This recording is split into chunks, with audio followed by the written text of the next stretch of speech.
In today's video, I'm going to teach you how to transfer Bybit to Web3 Wallet and step by step.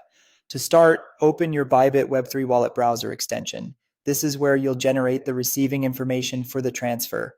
Make sure the extension is unlocked and you're on the correct account if you manage more than one. It also helps to confirm the extension is up to date so network lists and token details load correctly. Inside the wallet, click Receive. Choose the exact cryptocurrency you plan to move from Bybit. Picking the precise asset matters because many tokens share similar tickers but live on different networks.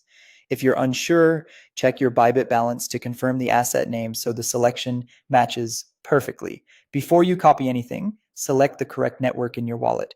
The network you choose here must match the chain you'll choose on Bybit during withdrawal. This is critical. A mismatch can delay the transfer or, in the worst case, cause a loss of funds. Take a second to verify you're on the intended chain for that token. Now copy your wallet address. Use the copy button rather than typing to avoid errors. As a quick habit, glance at the first and last few characters so you can recognize the address when you paste it later. Switch to the Bybit website in your browser and go to Assets, then Funding Account. This is where spot and funding balances are managed for deposits and withdrawals. Make sure the asset you want to move is available in this account. If not, move it internally within Bybit before continuing. Find the asset you're transferring and click Withdraw. This opens the withdrawal form for that specific token.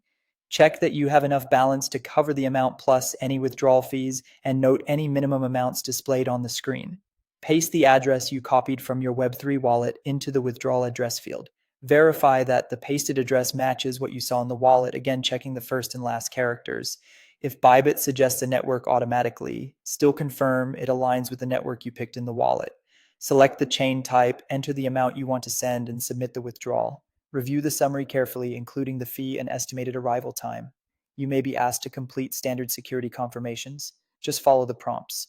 Once submitted, you can monitor the status in your withdrawal history and then watch for the incoming balance in your Web3 wallet. And that's it. Asset selected, network matched, address verified, and your transfer on its way.